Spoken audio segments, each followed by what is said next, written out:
મહારાજ દશરથ કહે છે કે રામ, વિશ્વામિત્ર મહારાજ આવ્યા છે અને તેઓ કહે છે કે એના યજ્ઞના રક્ષણ માટે તમને લેવા આવ્યા છે, તમે જાશો? પિતાશ્રી આપ જેવી આજ્ઞા કરો. અને રક્ષણની વાત આવે તો ક્ષત્રિયો ક્યારેય પાછા ન પડે, કારણ કે ક્ષત્રિયનો ધર્મ છે રક્ષા કરવી.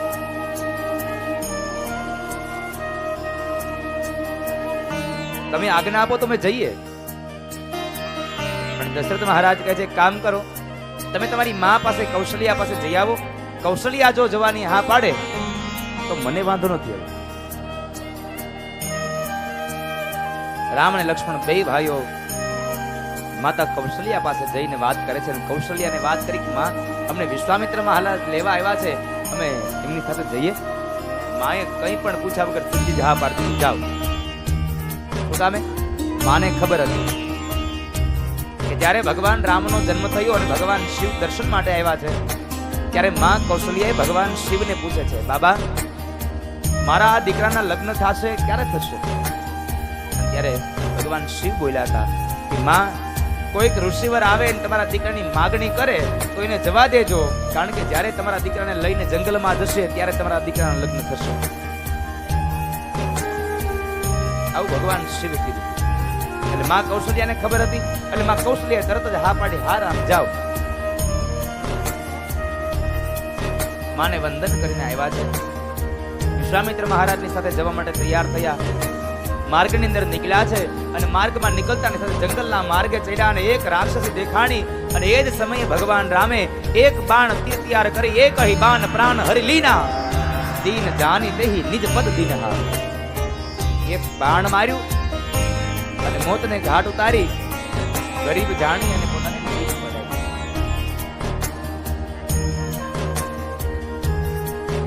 એક હી બાણ પ્રાણ હરી લીના,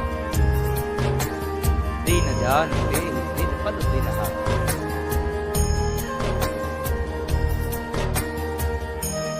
આમ પણ કથામાં જોશો તો જો રામચરિત માનસ જુઓ કે તમે ભાગવત કથાને જુઓ, કૃષ્ણ કથાને જુઓ, ભગવાને અસુરોને મારવાનું શરૂ કર્યું.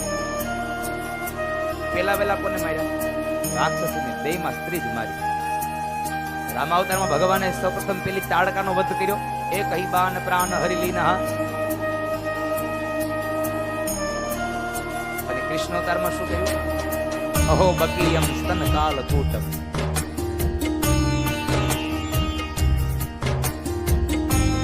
સૌપ્રથમ પેલી પૂતનાને મારી. બે જગ્યાએ રાક્ષસીઓને મારી. ભગવાન શું કામ રાક્ષસીઓને મારે છે? ભગવાન કહે છે કે જેના દ્વારા રાક્ષસો ઉત્પન્ન થાય છે પેલા એને જ મારી નાખું, એટલે બીજા રાક્ષસો ઉત્પન્ન નથી. ભગવાને પેલા એને મારી. તાડકાનો વધ કરી અને ભગવાને એને નિજ પદ આપ્યું, દીન જાની દેહી નિજ પદ દીનહા. ભગવાન મારે એને પણ મોક્ષ આપે, ભગવાન બચાવે એને પણ મોક્ષ આપે.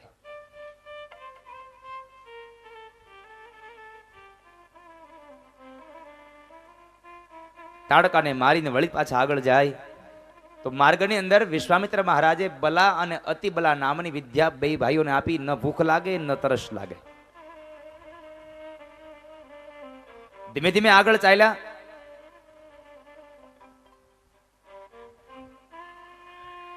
આશ્રમમાં ગયા છે. આશ્રમની અંદર જઈ અને કહે છે કે બાપજી, હવે આપ આપનો યજ્ઞ શરૂ કરો, અમે જોઈએ કોણ આવીને તમારા યજ્ઞમાં બાધા પહોંચાડે છે. હવે અમે છીએ અહીંયા. વિશ્વામિત્ર મહારાજના બે દરવાજાઓ આશ્રમના. એક દરવાજે આજાન બાહુ રામ છે અને એક દરવાજે શેષ અવતાર લક્ષ્મણ છે.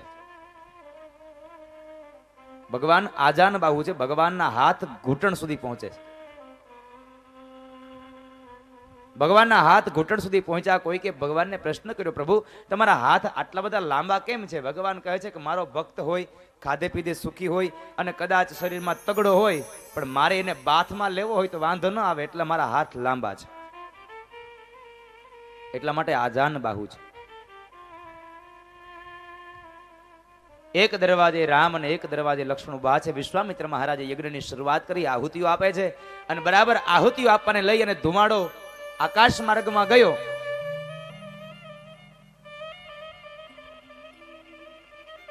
જ્યારે આકાશ માર્ગમાં ધુવાડો ગયો એટલે મારીચ અને સુબાહુ બેઉને ખબર પડી કે યજ્ઞ ચાલે છે. જે જગ્યાએ ધુમાડો છે ત્યાં આગળ આવે છે, પણ જ્યાં દરવાજે આવીને ઉભા રહે ત્યાં રામના દર્શન થયા. મારીચ સુધરી ગયો પણ સુબાહુ ન સુધર્યો. રાક્ષસોની બુદ્ધિ ભગવાનને જોઈ અને બદલી જાય, પણ અત્યારનો કળિયુગનો મનુષ્ય 2 વખત ભગવાનના દર્શન માટે જાય છતાં પણ એની બુદ્ધિમાં કાંઈ ફેર ન પડે. કારણ કે ન્યાદીન ભગવાનના દર્શન ક્યાં કરે છે? ન્યાદીન શું કરે? આંખો બંધ કરી દે અને માગવાનું ચાલુ કરી દે. આપણે મંદિરે જઈને આંખો બંધ જ કરીએ ને, આંખો બંધ કરીને ભગવાન પાસે માગીએ. અરે માગવું ન હોય, મનને કદાચ ગમે તેટલી હાકળથી બાંધી રાખો ને તો એની કેસર બંધ કરે જ નહીં, ચાલુ થઈ જ જાય. મને આ દેજો ને તે દેજો ને, છોકરાઓને આ દેજો, એક પછી એક વસ્તુ માગ્યા જ કરે, માગ્યા જ કરે. અહીંયા આગળ મારીચની મતિ બદલી ગઈ પણ સુબાહુ ન બદલો, અને અંતે કહેવાય છે કે ભગવાને સુબાહુને એક બાણ માર્યું ફણા વગરનું અને દરિયાના કિનારે દૂર ફેંક્યો છે. કેટલા યોજન સુધી એમને દૂર ફેંક્યો, ઘણો દૂર ગયો.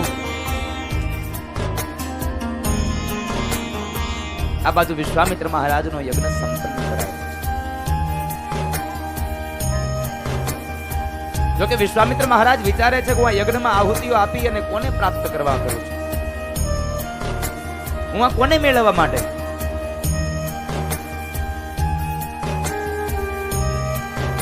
જેની પ્રાપ્તિ માટે હું યજ્ઞ કરું છું, કદાચ એ તત્વ તો મારા આંગણે જ, મારા દરવાજે જ ઊભું છે, તો પછી આ યજ્ઞ કોના માટે કરું છું?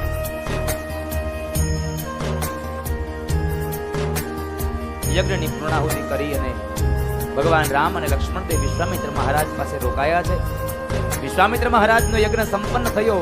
હવે એ જ સમયે બરાબર જનકપુરમાંથી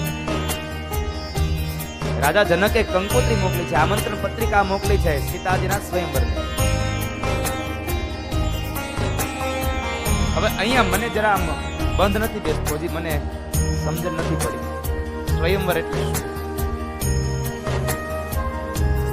શબ્દ પ્રયોગ થયો છે સ્વયંવર, પણ ખરેખર આ સ્વયંવર છે?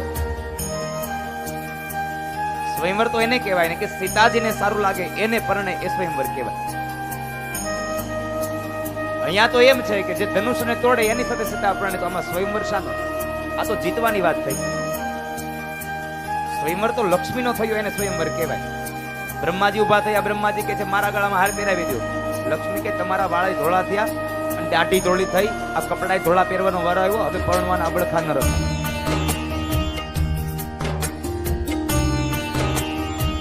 લક્ષ્મીજીને જે વર ગમ્યા એના ગળામાં એને માળા પહેરાવી, એટલે એ સ્વયંવર થયું.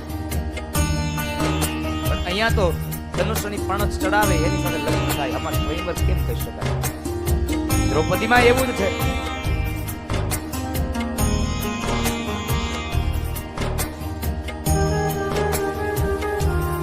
ભગવાન કૃષ્ણએ અર્જુનને કીધું દ્રૌપદીના સ્વયંવર કે અર્જુન, માછલીની આંખ જ વિંધાવી જોઈએ, પગ સ્થિર રાખજે, નજર એકાગ્ર રાખજે. ભગવાન બધી સલાહ આપતા હતા. એટલે અર્જુને પૂછ્યું, પ્રભુ બધું હું કરીશ તો તમે શું કરશો? બધું હું કરીશ તો તમે શું કરશો? અને ત્યારે ભગવાન બોલ્યા હતા, તું જે નહીં કરી શકે ને એ હું કરીશ. જળને હું સ્થિર રાખીશ, પાણીને હું સ્થિર રાખીશ, એ તું નહીં કરી શકે. એટલે દ્રૌપદીનો એ કઈ સ્વયંવર ન કહેવાય. જો આમ ગણીએ તો સ્વયંવરમાં તો જે પતિ ગમ્યો એના ગળામાં વરમાળા પહેરાવી એ સ્વયંવર કહેવાય. અહીંયા તો જીતી જાય લઈ જાય એવી વાત થઈ. પણ અહીંયા ભાગવત રામચરિતમાનસને સાથે ચાલતા જનકપુરમાંથી આમંત્રણ પત્રિકા આવી. હવે વિશ્વામિત્ર મહારાજને રામ અને લક્ષ્મણ બે ભાઈઓને લઈ અને મિથિલા જવું છે, પણ જો એમ કહે કે આપણે સ્વયંવરમાં જવું છે તો રામ ના પાડે, કારણ મર્યાદાની મૂર્તિ છે. તરત જ કહે કે જ્યાં સુધી અમારા વડીલો આજ્ઞા ન આપે ત્યાં સુધી અમારાથી સ્વયંવરમાં ન જવાય. પણ વિશ્વામિત્ર મહારાજે શબ્દનો પ્રયોગ કર્યો.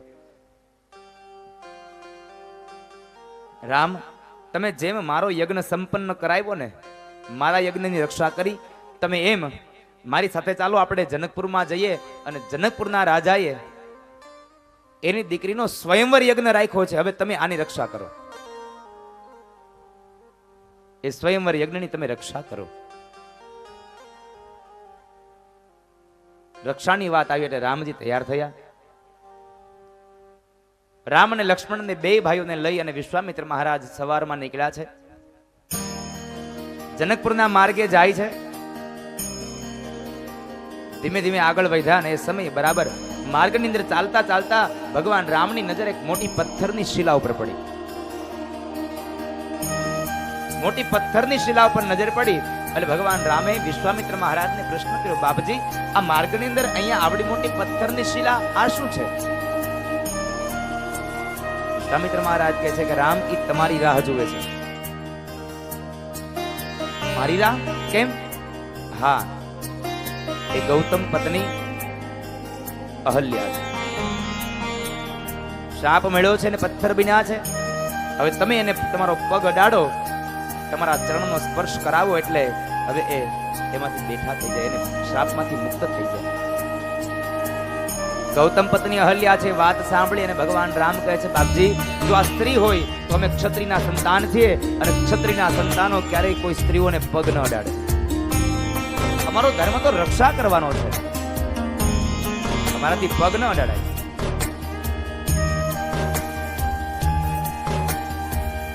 છતાં પણ હે રામ, તમારા ચરણની સ્પર્શ નહીં થાય, તમારા ચરણની રજ નહીં મળે ત્યાં સુધી આનો ઉદ્ધાર નહીં થાય. મહાપુરુષોના મુખારવિંદથી સાંભળ્યું છે કે ભગવાન રામે માત્ર પોતાનો જમણો પગ જમીનથી અધર લીધો અને પવન આવ્યો અને રામના પગની અંદર જે ચરણમાં સ્પર્શ, ચરણમાં રહેલી રજ છે એ રજ ઉડી અને પથ્થરની શિલા ઉપર પડી અને એમાંથી અહલ્યા બેઠા થયા છે.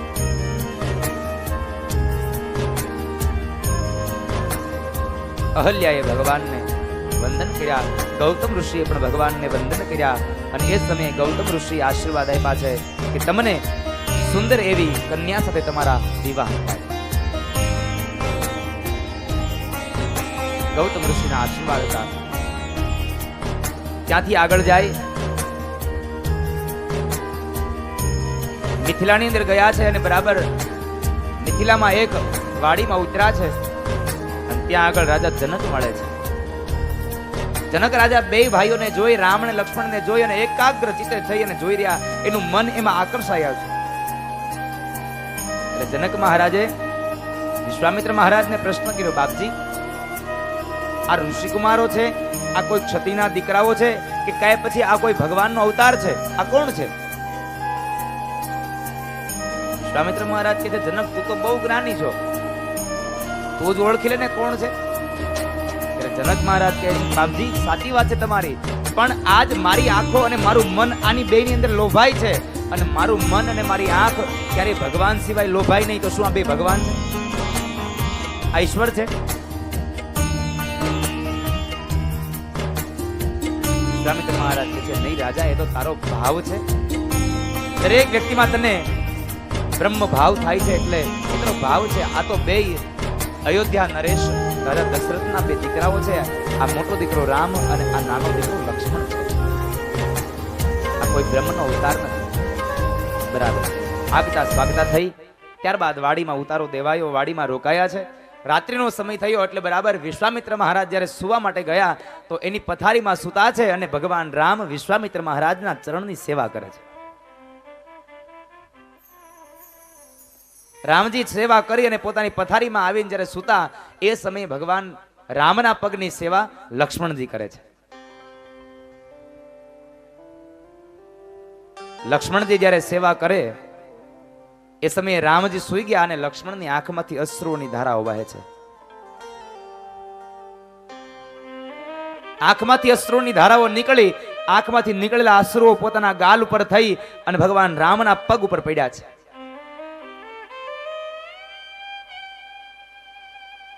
ભગવાન રામના પગ ઉપર અશ્રુના બુંદ પડ્યા અને ભગવાન રામ એકદમ જાગીને ઉભા થયા. જુએ છે તો લક્ષ્મણ રડે છે. લક્ષ્મણના બે હાથ પોતાના હાથમાં લઈ અને રામજી પ્રશ્ન કરે છે કે લક્ષ્મણ શું થયું ભાઈ, શા માટે રડે છે તું? માની યાદ આવી, અયોધ્યા યાદ આવ્યું કે શું તને? ત્યારે લક્ષ્મણ કહે છે મોટા ભાઈ, જ્યાં સુધી મારી સાથે મર્યાદા પુરુષોત્તમ રામ છે, મારા મોટા ભાઈ છે ને, ત્યાં સુધી ન મને અયોધ્યાની યાદ આવે કે ન મને મારી માં જનેતાની યાદ આવે. જ્યાં સુધી રામ મારી સાથે છે ત્યાં સુધી મને કોઈની યાદ ના આવે. તો પછી તારી આંખમાં અશ્રુ શાના છે? અને ત્યારે ભારે હૈયે લક્ષ્મણ કહે છે કે ભાઈ, કદાચ આવતીકાલ તમારા લગ્ન થશે, મારા ભાભી આવશે. જો મારા ભાભી આવશે ને તો જે પગની સેવા હું કરું છું ને એ પગની સેવા મારા હાથમાંથી છૂટવાઈ જશે ને, એ વાતનું મને દુઃખ છે. એટલે મારી આંખમાંથી અશ્રુની ધારા વહે છે. હું મારા મોટા ભાઈની સેવા નહીં કરી શકું હવે. અત્યારે મર્યાદા પુરુષોત્તમ રામ બોલ્યા છે કે લક્ષ્મણ સાંભળ લે, કાલ મારા લગ્ન થશે, તારી ભાભી આવશે તો મારા ડાબા પગની સેવા તારી ભાભી કરશે અને મારા જમણા પગની સેવા મારો લક્ષ્મણ કરશે. કદાચ આ વાતની મંજૂરી તારી ભાભીને નહીં હોય તો સાંભળી લે લક્ષ્મણ, હું તારી ભાભીને છોડી દઈશ પણ મારા લખનને નહીં છોડું.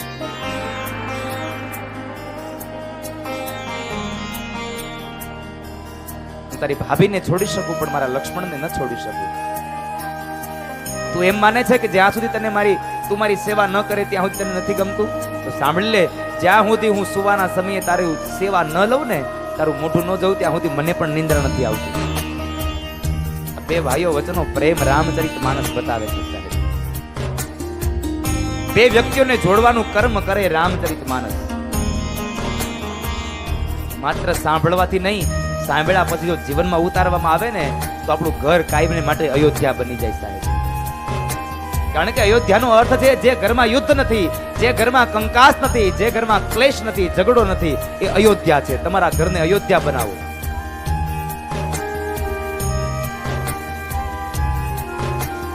પણ આપણે તો અડધા ફૂટ જગ્યા હાટું બાંધતા હોય.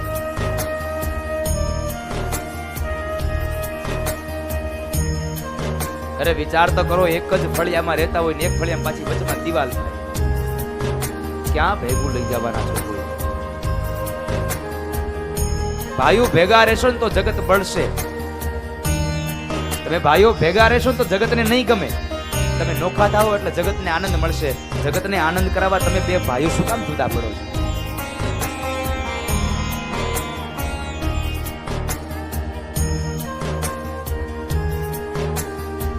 આ જગતના દરેક જીવાત્માનો સહજ શ્વાસ અંતર્યામી એ રામ છે. પણ રામાયણકાર કહે છે કે રામના અંતર્યામી લક્ષ્મણ છે.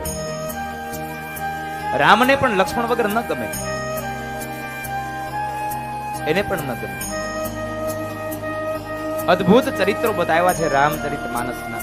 પણ હવે સમય નથી એટલે શું કરવાનું? જેટલી સ્પીડ આવે એટલી સ્પીડ થી અકાવે જ જવાની. અને આમ પણ પેલા ગામની વાત છે ને, ગોરબાપા બરાબર ગયા ભિક્ષાવૃત્તિ કરવા. ભિક્ષાવૃત્તિ કરતા હતા, એમાં બરાબર એક જગ્યાએ ગયા એટલે માડીએ ભિક્ષા આપી. ગોરબાપાએ પૂછી લીધું, માડી ઘરમાં છાશ છે? તો લાવન જરાક છાશે લેતા જઈ. માડી ઘરમાં ગયા. હા ગોરબાપા ઉભા રહો, લઈ આવું. ઘરમાં ગયા અને આવડી મોટી બવણી ભરી આવ્યા. એક લોટો છાશ સામે ગોરબાપાને આપી.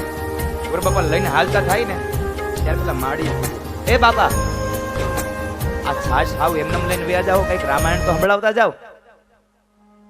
ગોરબાપાએ ચાલુ કર્યું. અયોધ્યાના રાજા દશરથ હતા, એને 4 દીકરાઓ હતા. એના લગ્ન થયા પછી જંગલમાં ગયા અને 14 વર્ષ ત્યાં રહેવાના હતું. એમાં બરાબર રાવણ એને પકડી ગયો, સીતાજીનું હરણ કરી ગયો. રામ બધા હનુમાનને સુગ્રીવને લઈ અને લંકાને સામે કિનારે ગયા. ન્યા જઈને રાવણની હારે યુદ્ધ કર્યું, રાવણને માર્યો, સીતાજીને લઈને પાછા આવ્યા, રામનું રાજ્ય થયું. આ રામાયણ થઈ પૂરી. પેલા માડી કે બાપા હાવ આટલી ટૂંકી રામાયણ થોડી હોય, એક લોટા છાશમાં કેટલી હોય? એક લોટા છાશમાં કેટલી હોય? એટલી જ હોય.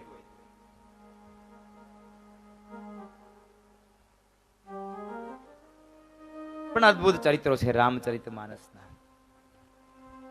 તારી ભાભીને છોડવી પડે તો છોડી દઉં, પણ લક્ષ્મણ હું તને ન છોડી શકું.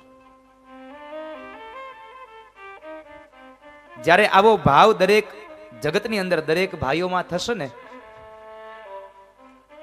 ત્યારે અયોધ્યા ઘરે ઘરે હશે સાહેબ, ઘરે ઘરે અયોધ્યા હશે.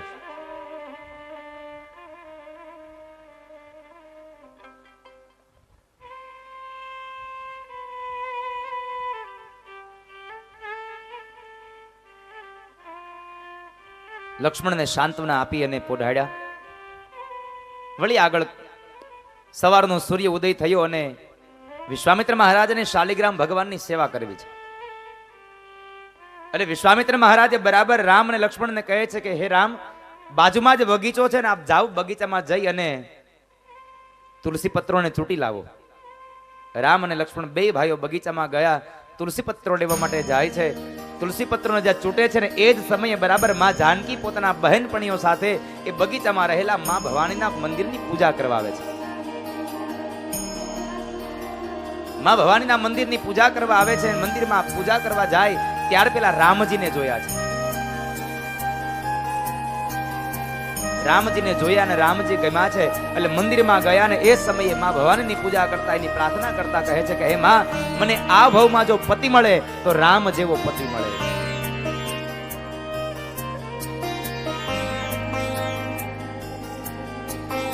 માં ભવાનીની પ્રાર્થના કરી છે.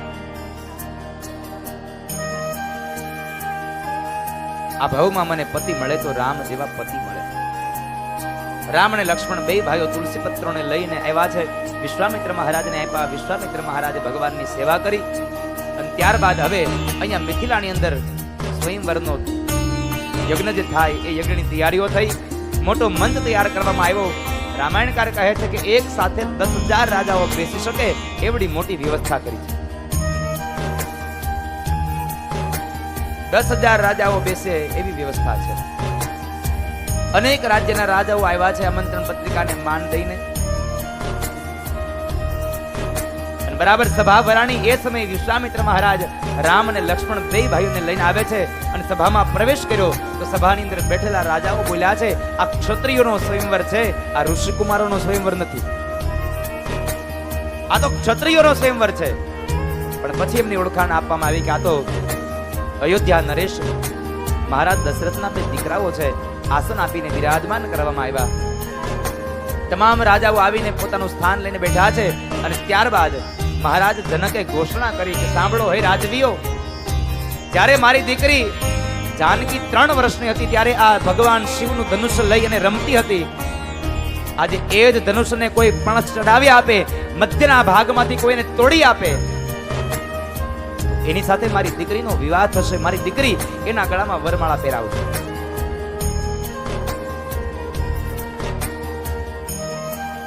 ઘોષણા તૈયાર થઈ. ઘોષણા વંચવાઈ ગઈ. તમામ રાજાઓએ ઘોષણાને સાંભળી લીધી. હવે બધાય રાજાઓ ભગવાન ગણપતિને પ્રાર્થના કરે કે હે ભગવાન ગણપતિ, આ ધનુષ જો ઉપડે, જો તૂટે તો મારાથી તૂટે, અને મારાથી ન તૂટે તો આ બીજા કોઈથી તૂટવું જોઈએ નહીં. આવી પ્રાર્થનાઓ કરે. અને આપણે નથી કરતા હે ભગવાન હવનું સારું કરજો ને ભલું કરજો, શરૂઆત મારાથી કરજો.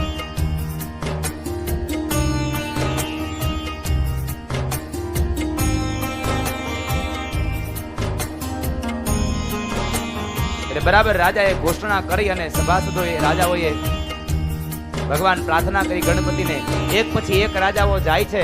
પણ જ્યારે રાજાઓની જવાની તૈયારી થઈ ત્યારે ઝરૂખામાંથી માં જાનકીએ માં ભવાનીની પ્રાર્થના કરી કે માં, આ ધનુષ્ય એટલું વજન વાળું થવું જોઈએ, કોઈનાથી ઉપડવું જ ન જોઈએ. આ ધનુષ્ય કોઈનાથી ન ઉપડવું જોઈએ. માં ભવાનીની પ્રાર્થના કરી એટલે ભવાનીએ ભગવાન શિવને કીધું. અને શિવને કીધું એટલે ભગવાન શિવે તરત જ એ જ સમયે આખા જગત ઉપર, ધરતી ઉપર જેટલા પણ ભગવાન શિવના ગણ હતા એ બધા જ ગણોને લાવી અને સૂક્ષ્મ સ્વરૂપમાં આ ધનુષ્ય બાણ ઉપર બેસાડી દીધા. ધનુષ્ય બાણ ઉપર ભગવાને પોતાના ગણને બેસાડી દીધા. પેલો રાજા આવે, ધનુષ્યને ઉપાડવાના પ્રયત્નો કરે, ઉપડવાની વાત તો એક બાજુ રહી, તલભાર જેટલું હલે પણ નહીં. એક રાજા ગયો, બે રાજા ગયા, ત્રણ રાજા, આમ અનેક રાજાઓ ગયા. ધનુષ ઉપડ્યા નહીં ને તોય રાજાઓ છોડીને ન ગયા, પોતાના આસન પર આવીને બેહી ગયા. હું કામે? મનમાં વિચાર કર્યો કદાચ મારીથી ન ઉપડ્યો, કોઈથી નહીં ઉપડે તો શું આ જનકીની દીકરીને કુંવારી રાખશે? પછી એમ કહેશે કે તને જે ગમે એની હારે પરણી જા, નહીં કદાચ મારી હારે પરણી જાય. આવી અપેક્ષાઓથી બેઠા છે.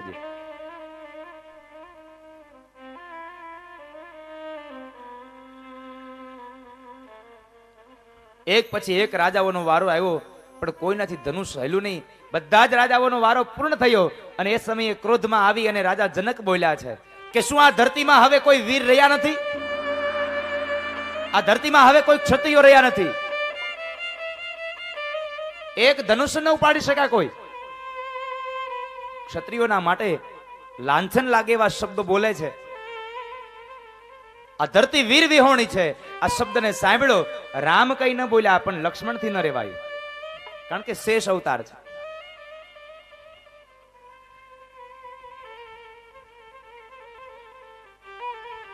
એટલે લક્ષ્મણજી જ્યાં ક્રોધમાન થવા જાય ત્યારે પેલા રામજીએ હાથ પકડીને કહે છે કે લખન જરા શાંત થા. અરે મોટા ભાઈ, કાં તો આ વાતનો જવાબ તમે આપી દો અને કાં તો મને તમે આજ્ઞા આપી દો. હમણાં બધા જ પ્રશ્નોનો જવાબ હું આપી દઉં. રામજી એને કહે છે શાંત થા લખન, ઉતાવળ ન કરીશ. પણ લક્ષ્મણ કહે છે કે મોટા ભાઈ, જ્યાં સુધી આ સભાની અંદર રામ બેઠા છે ત્યાં સુધી જનકથી બોલાય કેમ કે આ ધરતી વીર વિહોણી છે, ક્ષત્રિય વિહોણી છે? રામજીએ સાંત્વના આપીને લક્ષ્મણને બેસાડ્યા. ત્યારબાદ રામજીએ ભગવાન વિશ્વામિત્ર સામે જોયું. વિશ્વામિત્ર મહારાજની સામે જુએ એટલે વિશ્વામિત્ર મહારાજે આજ્ઞા કરી કે રામ હવે જાઓ, તમારો વારો છે. અને રામજી ઉભા થયા, સીધા ચાલતા ન થયા, પણ સૌપ્રથમ પોતાની માતા કૌશલ્યાને વંદન કર્યા છે મનથી. પેલા વંદન માને કર્યા, બીજા વંદન જન્મભૂમિને કર્યા છે.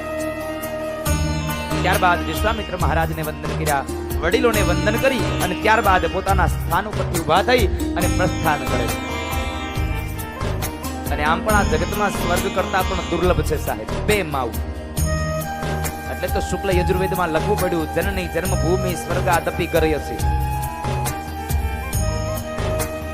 જનની અને જન્મભૂમિ આ બે સ્વર્ગ કરતા પણ દુર્લભ છે, બહુ દુર્લભ છે. જનની જન્મભૂમિ સ્વર્ગાદપી કરયસી. બે માને વંદન કર્યા. ત્યારબાદ સભાસદોમાં વડીલોને વંદન કરી અને ચાલતા ચાલતા રામજી બરાબર ધનુષ બાણ પાસે આવ્યા છે. ધનુષ બાણ પાસે આવી અને સૌપ્રથમ જેનું ધનુષ છે ભગવાન શિવને વંદન કર્યા છે. કારણ કે જેનું ધનુષ તોડવાનું એને પેલા વંદન કરવા જોઈએ ને. કોકના ખેતરના ચણા ખાવા હોય તો ખેતરના માલિકને કહી દેવે ભાઈ હું લઈ લઉં છું, એટલે કામ પતી જાય. પછી હાથમાં હોય ને વાહે થાય એના કરતા. એટલે ભગવાન શિવને વંદન કર્યા. ત્યારબાદ જે ધનુષને તોડવાનું છે એ ધનુષને વંદન કર્યા. એના જગતનો નિયમ છે સાહેબ, નમે સૌને ગમે. અહીંયા રામજીએ ધનુષને વંદન કર્યા અને અહીંયા માં જાનકીએ માં ભવાનીને પ્રાર્થના કરી કે માં હવે આ ધનુષ હળવું ફૂલ જેવું થવું જોઈએ અને મારા રામથી ઉપડી જ જવું જોઈએ.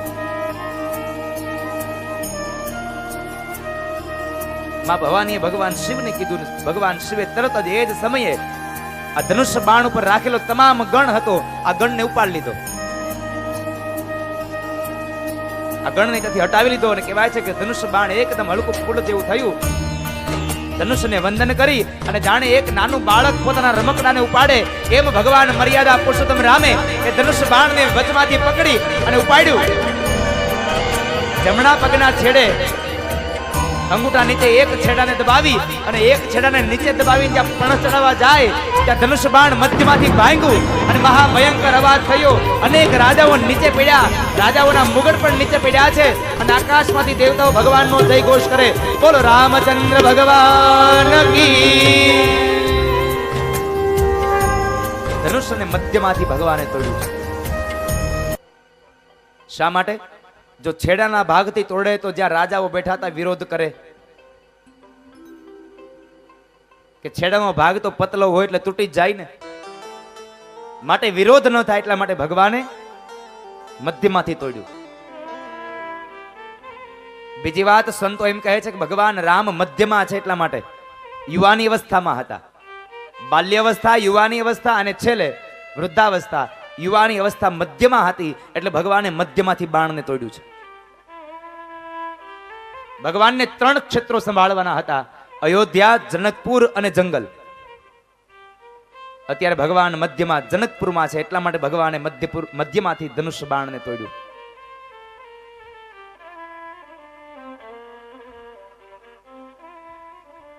માં જાનકી આવીને વરમાળા પહેરાવે. સીતારામનો જયઘોષ થયો. દેવતાઓએ પુષ્પોની વૃષ્ટિ કરી છે. ત્યારબાદ સૈનિકોને કુમકુમ પત્રિકા લખાવી અને અયોધ્યાની અંદર કુમકુમ પત્રિકા મોકલવામાં આવી છે. મહારાજ દશરથના હાથમાં કુમકુમ પત્રિકા આવી એકદમ આનંદિત બન્યા છે કે મારા દીકરાઓના લગ્ન છે. દેવર્ષિ નારદને બોલાવ્યા અને નારદની પાસે લગ્નનું મુહૂર્ત નીકાળ્યું અને નારદે મુહૂર્ત આપ્યું માગશર સુદ પાંચમ અને ગોરજ સમય. દિવસ આઠમે જ્યારે ગાયો નિરણ ચરીને આવે એ સમયે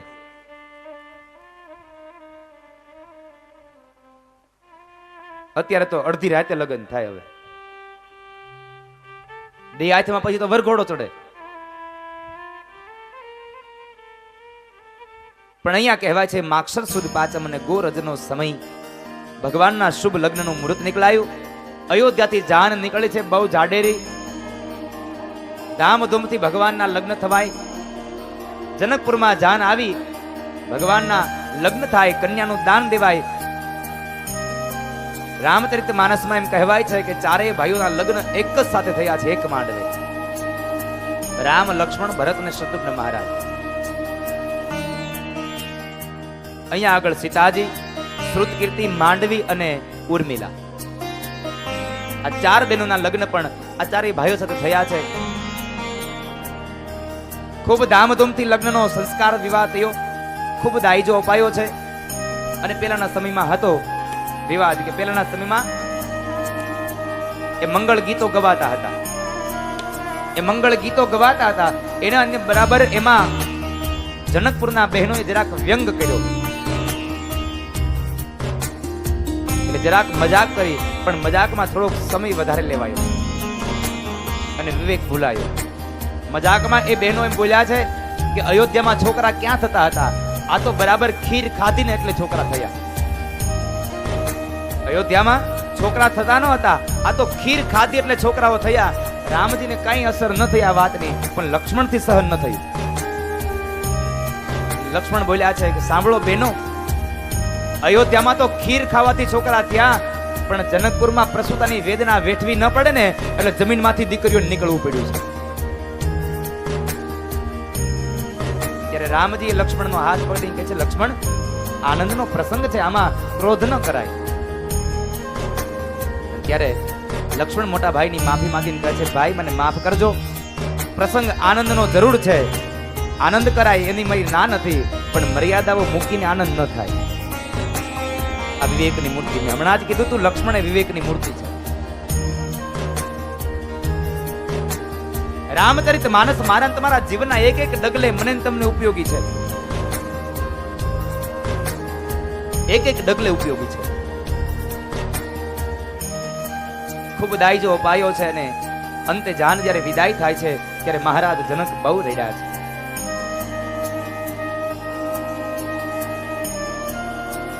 ખૂબ રડ્યા છે જનક મહારાજ. અને જનકના મોઢામાંથી શબ્દો નીકળ્યા કે મને ખબર હોત કે મારી જાનકીની વિદાય મને આટલી રડાવી જાત તો મારી દીકરીને હું ક્યારે સાસરે જ ન મોકલત. માં જાનકીના વિદાયનો પ્રસંગ વર્ણવ્યો. જાનકી જ્યારે વિદાય થયા માં સીતાજી ત્યારે એક ખોબાના ભરી અંદર અને ચોખા ઉડાડીને ગયા છે. આજ પણ મિથિલામાં ચોખા હજી બહુ થાય છે.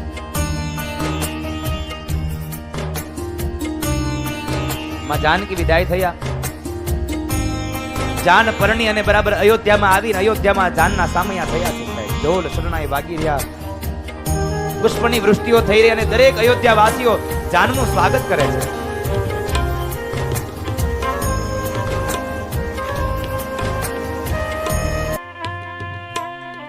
જાનના સ્વાગત થયા. ચારે ભાઈઓને, એ ચારે ભાઈઓ પરણીને આવ્યા. ચારે ભાઈઓને માતાઓએ પોખા છે, પોખણાથી. અયોધ્યામાં આનંદનો પાર ન રહ્યો, કારણ કે એક સાથે 4 જાન પરણીને આવી છે.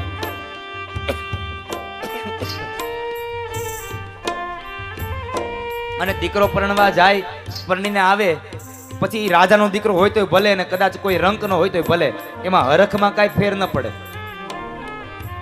કારણ કે આપણી કહેવત છે, રણ જીતા કંકણ બંધના અને પુત્ર વધાયું થાય. આ 3 ટાણા હરખના પછી કોણ રંક ને કોણ રાય. રણને જીતીને આવે ત્યારે જે હરખ હોય, એક દીકરાના હાથે મીંઢોળ બંધાય ત્યારે હરખ હોય, અને એક જ્યારે દીકરાની ઘરે દીકરાનો જન્મ થાય, એ પુત્ર જન્મની વધાયું થતી હોય ત્યારે હરખ હોય ને, એમાં ખબર ન પડે કોણ રંક ને કોણ રાય.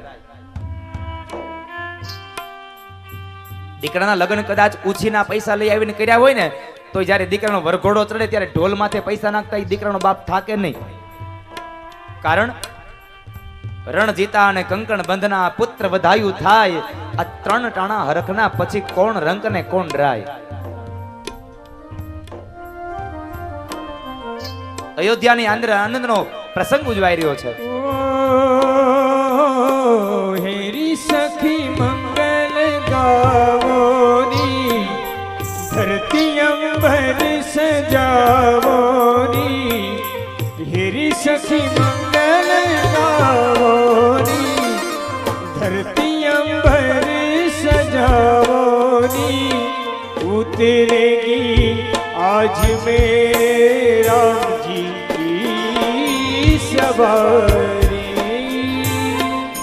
हर कोई काजल लावोनी, मोहे काला टीका लगावो. उनकी छब से लिखूं मैं तो प्यारी, उनकी छब से लिखूं मैं तो प्यारी.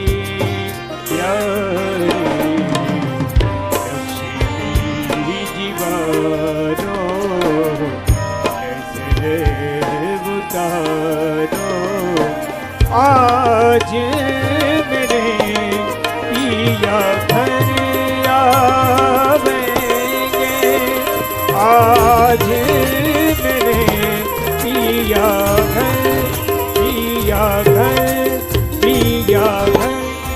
ભગવાન રામના ત્યાં સામૈયા થયા, ભગવાનની જાનના પોખણા થયા છે. અયોધ્યામાં આનંદનો પાર ન રહ્યો. ધીમે ધીમે સમય પસાર થવા લાગ્યો. એવામાં અંદર બરાબર એક વખતના સમયે મહારાજ દશરથ રાજગાદી પર બેઠા છે અને પોતાનો મુગટ જરા ત્રાસો છે એને સીધો કરવા જાય કે બરાબર કાન પાસે એક સફેદ વાળ દેખાયો. કાન પાસે સફેદ વાળ દેખાયો, એક વાળ દેખાયો, અને મહારાજ દશરથને થયું કે હવે મારે મારી રાજગાદી, મારો વ્યવહાર મારા દીકરાઓને સોંપી દેવો જોઈએ.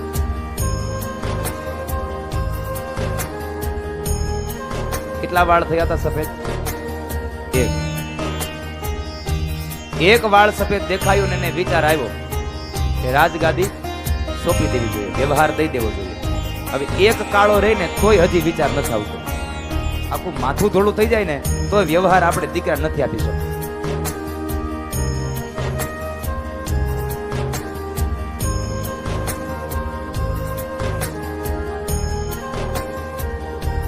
વિચાર કરે છે કે મારે રામજીને કહેવું, તો હવે રામજીને કહેવા માટે હું શું કહું? લાવ વશિષ્ઠ મહારાજને કહું કે સારું મુહૂર્ત જોઈ દે અને રામજીને ગાદીએ બેસાડી દઈએ. વશિષ્ઠ મહારાજ પાસે જાય છે, બાપજી હવે મને લાગે છે કે મારે રામને ગાદીએ બેસાડી દેવો જોઈએ, રામજીને મારે ગાદીએ બેસાડવા જોઈએ.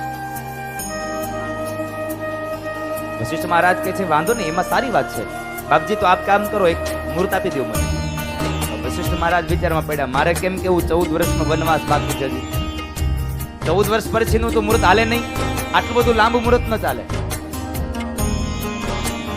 એટલે વશિષ્ઠ મહારાજે વાણીનો ઉપયોગ કર્યો, કહે છે કે મહારાજ દશરથ આમાં મુહૂર્તને શું જોવાનું? રામ જેથી ગાદી આવે તેથી મુહૂર્ત, જેથી ગાદીએ બેસે તેથી મુહૂર્ત છે. તો દશરથ કહે છે કામ કરી બાપજી, કાલ સવારમાં જ રામને ગાદીએ બેસાડી દઈએ. કઈ વાંધો નહીં, જાઓ કાલ બેસાડી દઈએ. રામજીને બોલાવીને વાત કરી દીધી. આ બાજુ બરાબર અયોધ્યાના રાજ્યમાં આવી અને મહારાજ દશરથને ખબર જાહેર કર્યું કે કાલે રામ રાજા બને છે, અયોધ્યાને શણગારવામાં આવ્યું છે. માં કૌશલ્યાને ખબર પડી કે મારો દીકરો રામ કાલે અયોધ્યાનો રાજા બને છે, એટલે એની દાસીઓને એમણે ભેટ ને સોગાદ આપી.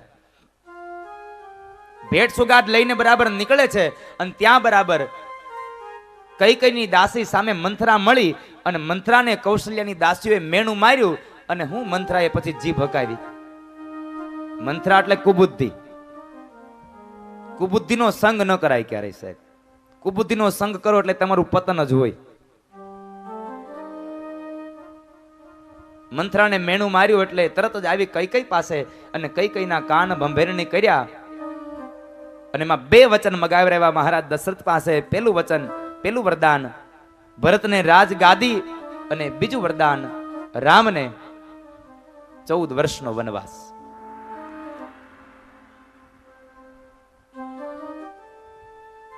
મહારાજ દશરથે બે વરદાન આપ્યા અને એમાં ભરતને રાજગાદી અને 14 વર્ષનો વનવાસ રામને.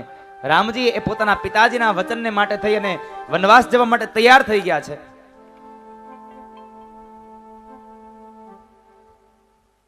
એ સમયે ભરતજી મહારાજ અને શત્રુઘ્ન મહારાજ મામાના ઘરે છે. મહારાજ દશરથે કૈકેયીને બહુ વિનંતી કરી કે તું તારા આ વરદાનને પાછા ખેંચી લે, તારે બીજું જે જોઈએ તે માગી લે, પણ મારા રામને વનમાં ન મોકલ. પણ ન માન્યા. 14 વર્ષનો વનવાસ એમ જ રહ્યો. ભગવાન રામ પોતાના પિતાજીના વચનને ખાતર વનમાં જવા તૈયાર થાય, સાથે લક્ષ્મણ પણ તૈયાર થાય અને સાથે માં જાનકી પણ તૈયાર થાય છે. જાનકી પણ તૈયાર થઈ અને ત્યારનો એક પ્રસંગ બહુ સરસ મજાનો છે. રામ, લક્ષ્મણ, માતા જાનકી અને માં કૌશલ્યા ઉભા છે. આ સમયે બરાબર રામ, લક્ષ્મણ બે ભાઈઓ માસ્તે વાત કરે છે અને બાજુમાં ઉભા માં જાનકીની આંખમાંથી અશ્રુઓ વહે છે. આંખમાંથી અશ્રુની ધારા વહે છે. એટલે આ દ્રશ્યને જોઈ અને માં કૌશલ્યા બોલ્યા છે કે વૈદેહી, બેટા તારે નથી જવાનું જંગલમાં, તારે વનમાં નથી જવાનું. તને જ્યાં સુધી ગમે ત્યાં સુધી તું અયોધ્યામાં રહેજે અને ન ગમે તો તમારા પિતાશ્રીને ત્યાં જઈને રહેજો. તમારે વનમાં નથી જવાનું. તું રડીશ નહીં, તું દુખી ન થા. ત્યારે માં જાનકી બોલ્યા છે કે માં, મારે મારા પતિ સાથે વનમાં જવું પડે ને એ વાત મને દુઃખ નથી. અને આમ પણ જો મનુષ્યનો પડછાયો એનાથી દૂર થઈ શકે તો હું મારા રામથી દૂર થઈ શકું. મારે વનમાં જવું પડે છે વાતનું દુઃખ નથી મને. તો કઈ વાતનું દુઃખ છે? માં, મને દુઃખ એ વાતનું છે કે મર્યાદા પુરુષોત્તમ રામ અહીં ઊભા છે અને મારે મારા પતિની હાજરીમાં મારી સાસુ હારે બે વાત કરવી છે ને, એટલે મને બોલતા જરા શરમ આવે છે, એટલે દુઃખ થાય છે. એ વાતની અશ્રુઓ મારી આંખમાં નીકળ્યા છે. અને પહેલાનો સમય હતો જ ને કે પતિ ઊભા હોય ત્યાં સુધી સાસુની પણ લાજ કાઢવાની, એની સાથે નહીં બોલવાનું, આવો રિવાજ હતો ને. પણ હવે સમય પરિવર્તિત થયો. પત્ની ઊભી હોય ત્યાં સુધી દીકરો એની માં હારે વાત ન કરી શકે. તરત જ પૂછે હું વાત કરી. પરિવર્તિત થયો, યુગ પરિવર્તન થયું. કારણ કે પશ્ચિમી સંસ્કૃતિ આપણામાં ઘૂસી ગઈ ને, એમાં આપણી સંસ્કૃતિ અને પ્રકૃતિ બે નાશ પામી અને આ જગતનો માણસ વિકૃત મીંડો થવા. આ જગતનો માણસ વિકૃત મીંડો થવા.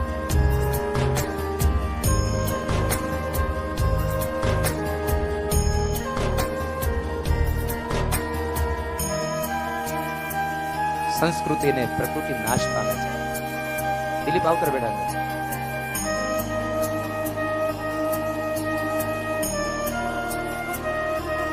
આખો સ્ટાફ આવી જાવ.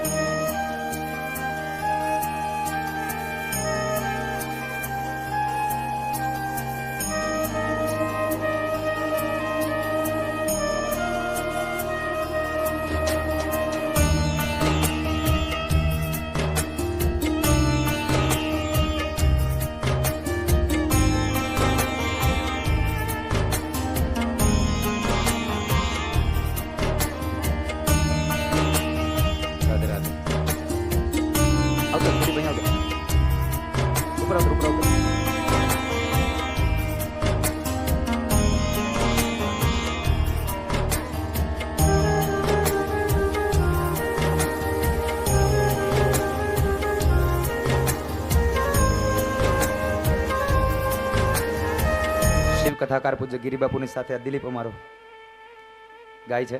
આજ આપણને લાભ આપશે થોડો.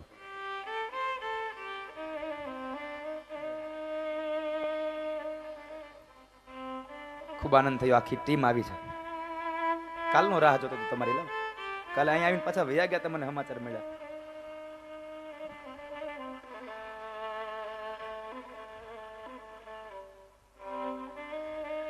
મર્યાદાઓનો લોપ થાય એટલે માં જાનકીને જરા આંખમાંથી અશ્રુની ધારા વહી છે. માં, મને રામની સાથે વનમાં જવું પડે એ વાતનું દુઃખ નથી, મને દુઃખ એ વાતનું છે કે મારી માં સાથે મર્યાદા પુરુષોત્તમ રામ અહીં ઊભા છે અને એની હાજરીમાં વાત કરવી પડે ને એટલે મારી આંખમાંથી અશ્રુની ધારાઓ વહી છે.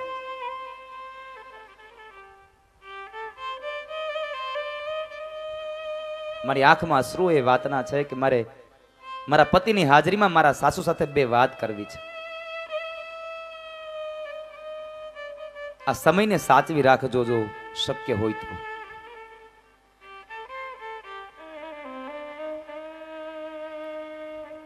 રામ, લક્ષ્મણ અને જાનકી માં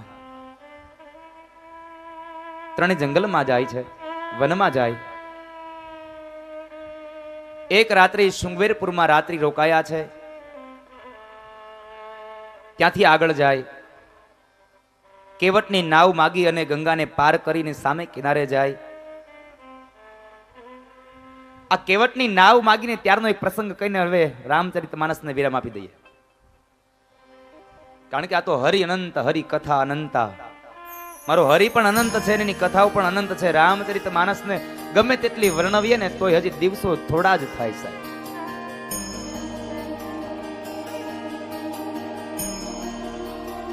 રામચરિતમાનસ મારા તમારા જીવનમાં એક એક પગલે પગલે ઉપયોગી છે. કારણ એકવાર એક નવયુગલ બરાબર લગ્ન થયા અને ટ્રેનમાં મુસાફરી કરતું હતું.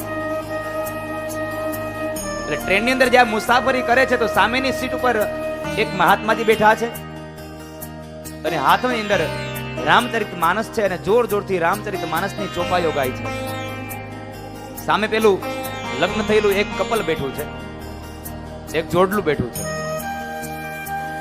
પેલા મહાત્માજી પોતાની મસ્તીમાં જ્યારે એ ચોપાઈઓને ગાય છે પણ પેલો યુવાન સાથે સ્ત્રી છે એટલે થોડો અહંકારી બન્યો અને પેલા મહારાજને કહે છે કે એ મહારાજ, આ તમારી ચોપાઈઓ મનમાં ગાવ ને, મારે નથી સાંભળવું આવું કઈ. મહારાજ બંધ થઈ ગયા. વળી પાછા થોડીક ટ્રેન ચાલી એટલે વળી પાછા સહજ ભાવ નીકળી આવે સાહેબ. એટલે જોર જોરથી વળી પાછી ચોપાઈઓ ગવા લાગ્યા. એટલે વળી પાછો પેલો યુવાન પેલા મહારાજને કહે છે મહારાજ, તમને કેટલી વાર ના પાડવી, આ બંધ રાખો ને તમારું, અને જો ગાવું જ હોય તો બીજા ડબ્બામાં ચાલ્યા જાઓ. મહારાજ બંધ થઈ ગયા. એમાં બરાબર ઘણી ટ્રેન ચાલી અને એક જગ્યાએ આવી અને પ્લેટફોર્મ પર ટ્રેન ઊભી રહી. એટલે પેલા પતિ પત્ની બેવ નીચે ઉતર્યા અને સ્ટોલ ઉપર જઈ અને થોડો નાસ્તો લેવા ગયા. એ બેવ જે નાસ્તો ત્યાં લઈ અને નાસ્તો કરે છે એ વારમાં બરાબર ટ્રેન ઉપડી ગઈ. એટલે પતિ પત્ની બેવ દોડતા આવે, જેમ પોતે બે દોડતા આવે તેમ ટ્રેન આગળ આગળ જતી જાય. ધીમે ધીમે ટ્રેન પણ પોતાની સ્પીડ મંડી પકડવા એકદમ દોડતા આવે છે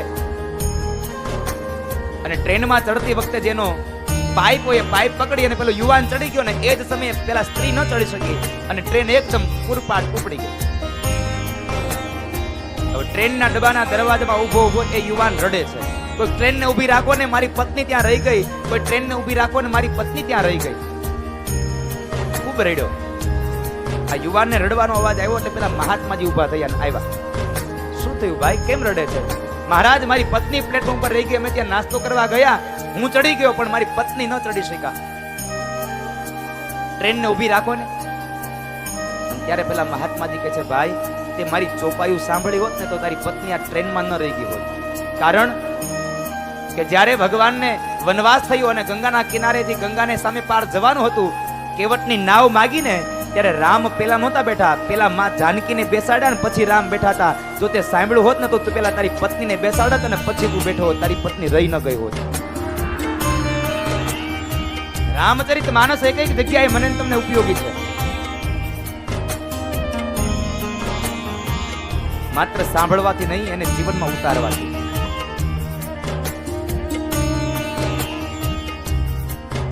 પછી તો ત્યાંથી આગળ ગંગાના સામે કિનારે ભારદ્વાજ ઋષિના આશ્રમમાં જાય. ત્યાંથી આગળ નીકળી પંચવટીમાં જાય અને પંચવટીમાં રાવણ આવી અને માં જાનકીનું હરણ કરી જાય. અને એને શોધવા માટે જ્યારે રામ અને લક્ષ્મણ જાય શબરીબાઈને મળ્યા છે, ત્યાંથી હનુમાનજી મહારાજ સાથે મિલન થયું. આગળ જતા જતા કહેવાય છે સુગ્રીવ સાથે મિલન થયું. વાલી પુત્ર અંગદની સાથે મુલાકાત થઈ. આખો એનો ગણ એની સાથે ભેગા થઈ આ વાનરની સેનાને લઈ. હનુમાનજી મહારાજ જ્યારે લંકાને દરિયાને સામે કિનારે લંકામાં ગયા, માં જાનકીનો સંદેશો લઈને આવે છે. અને આ બાજુ સેતુબંધ રામેશ્વરની પૂજા કરી અને સેતુબંધ રામેશ્વરની સ્થાપના કરી ભગવાને. અને દરિયાના કિનારાના બે કિનારાને જોડી અને ભગવાન રામ લક્ષ્મણ અને પોતાના સૈન્યને લઈ અને ભગવાન દરિયાને સામે કિનારે જાય. અને ત્યાં આગળ લંકાની અંદર રાવણ અને રામનું યુદ્ધ થાય. આ જગ્યાએ એક પરિવારને સંદેશો આપતી કથા. જ્યારે રાવણ અને રામનું યુદ્ધ થાય છે એ વખતે ભગવાન એક પછી એક બાણ મારે અને રાવણનું મસ્તક ઉતારે. એક મસ્તક ઉતારે ત્યાં બીજું મસ્તક આવે, બીજું મસ્તક ઉતારે ત્યાં ત્રીજું મસ્તક આવે. ભગવાન રામ કહે છે હું આને કેમ મારું? અને ત્યારે રાવણનો સગો ભાઈ વિભીષણ આવીને ભગવાનના કાનમાં કહે છે પ્રભુ તમારે જો આને મારવો હોય ને તો એના મસ્તકમાં નહીં, એની નાભીમાં બાણ મારો. કારણ એની નાભીમાં અમૃતનો કુંભ છે, અમીકુંભ ન્યા છે. એ અમીકુંભને બાળી નાખો તો જ રાવણ મરે, નહીં તો ન મરે. અને ભગવાને એક બાણ સરસંધાન કરી અને રાવણની નાભીમાં માર્યું અને દશાનન રાવણ ઢળી પડ્યો. અહીંયા કથા મને તમને ઉપદેશ આપી જાય, ઘર ફૂટે ઘર જાય. વિભીષણને ખબર હતી કે નાભીમાં અમીકુંભ છે. જો વિભીષણ કહે નહીં તો ભગવાન રામ કદાચ ગમે તેટલા બાણ મારે વળી પાછું નવું મસ્તક આવીને ઊભું રહે. ઘર ફૂટે ઘર જાય. ઘરની વાત ઘરનો જ બહાર કરે ને એટલે પછી ઘર જાય. આ કથા મને તમને ઉપદેશ આપી ગઈ. દશાનન રાવણનો ભગવાન રામે વધ કર્યો. માં જાનકીને ફરી પાછા લઈ અને વળી પાછા અયોધ્યામાં આવે છે. અને અયોધ્યામાં ફરી પાછું રામ રાજ્યની સ્થાપના થઈ. એ કથા સંક્ષિપ્તમાં રામચરિત માનસને વર્ણવી અને રામચરિત માનસને વિરામ આપ્યો અને 9મ સ્કંદને વિરામ આપી અને 10મ સ્કંદમાં પ્રવેશ કરાવે. એ 10મ સ્કંદમાં આવો પ્રવેશ કરીએ. પણ રામચરિત માનસને વિરામ આપ્યો છે તો 2 મિનિટ માટે મારા રામજીનું સ્મરણ પણ કરી લઈએ. બોલો રામચંદ્ર ભગવાન કી. એવી તાળી પાડો તો મારા રામની રે, બીજી તાળી ન હોય જો. सब लोग तालियों के साथ गाइए कुछ पल के लिए. ताड़ी पाड़ो तो मारा रामनी रे, बीजी ताड़ी न होय जो. पाड़ो तो मारा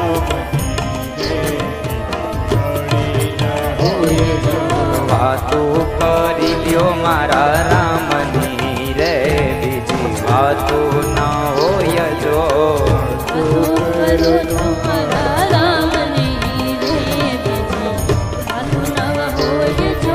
वातो करो तो मारा रामनी रे, बीजी वातो न होय जो.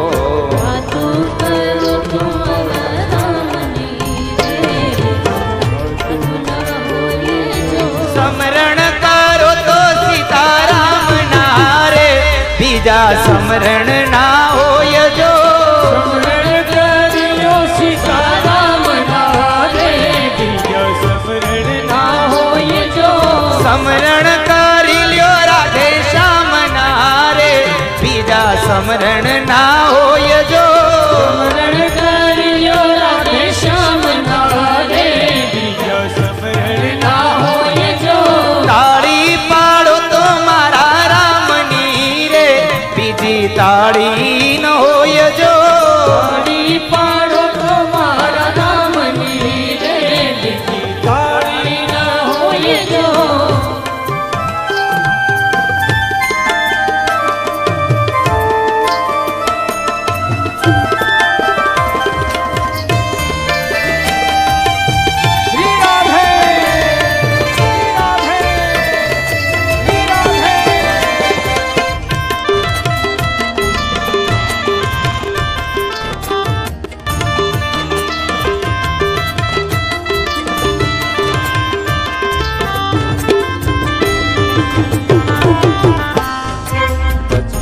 બચપણમાં ઘણો ફેર છે રે બચપણ કોને કહેવાય જો બચપનમાં ઘણો ફેર છે રે બચપન કોને કહેવાય જો બચપણમાં ઘણો ફેર છે રે બચપણ કોને કહેવાય જો બચપનમાં ઘણો ફેર છે રે બચપન કોને કહેવાય જો બચપણમાં ધ્રુવજીને હરી મળ્યા રે એને બચપણ કહેવાય જો બચપનમાં ધ્રુવજીને હરી મળ્યા રે બચપન એને કહેવાય જો બચપણમાં પ્રહલાદ ને નૃસિંહ મળ્યા રે એને બચપણ કહેવાય જો બચપનમાં પ્રહલાદ ને ઋષિ મળ્યા રે બચપન એને કહેવાય જો વાતું કરો તો મારા રામની રે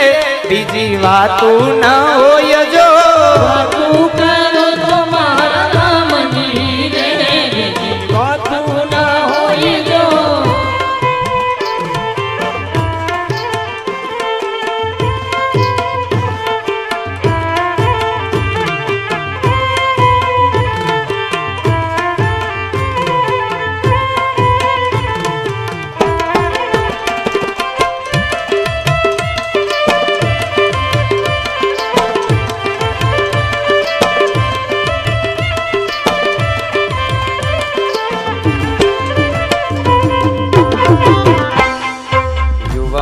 યુવાની માં ફેર છે રે યુવાની કોને કહેવાય જો યુવાની ફેર છે રે યુવાની કોને કહેવાય જો યુવાની માં ફેર છે રે યુવાની કોને કહેવાય જો યુવાની ઘણો ફેર છે રે યુવાની કોને કહેવાય જો યુવાની માં મીરાબાઈ ને શ્યામ મળ્યા રે યુવાની એને કહેવાય જો યુવાની માં મીરાબાઈ શ્યામ મળ્યા રે યુવાની એને કહેવાય જો યુવાની માં મીરાબાઈ ને શ્યામ મળ્યા રે યુવાની એને કહેવાય જો યુવાની માં મીરાબાઈ શ્યામ મળ્યા રે યુવાની એને કહેવાય જો તાળી પાડો તો મારા રામની રે બીજી તાળી ન હોય જો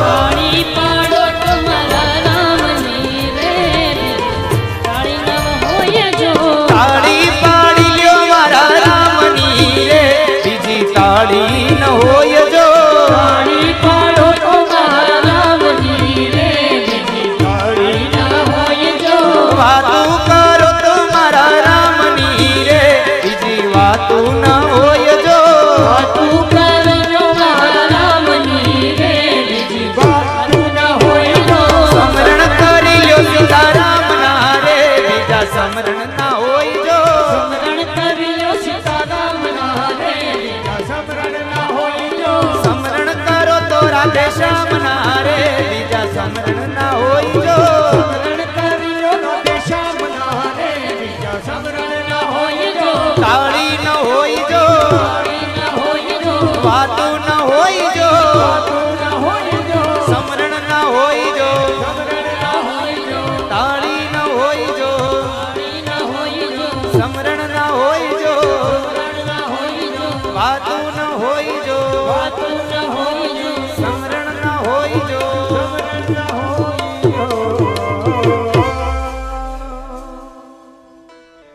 તાળી પાડી લ્યો મારા રામની રે બીજી તાળી ન હોય જો તાળી પાડો તમારા રામની રે બીજી તાળી ન હોય જો અવાજ નહીં માતાઓ બહેનો એટલા માટે છે શ્રી આપને ઊભા થવાની ના પડતા હતા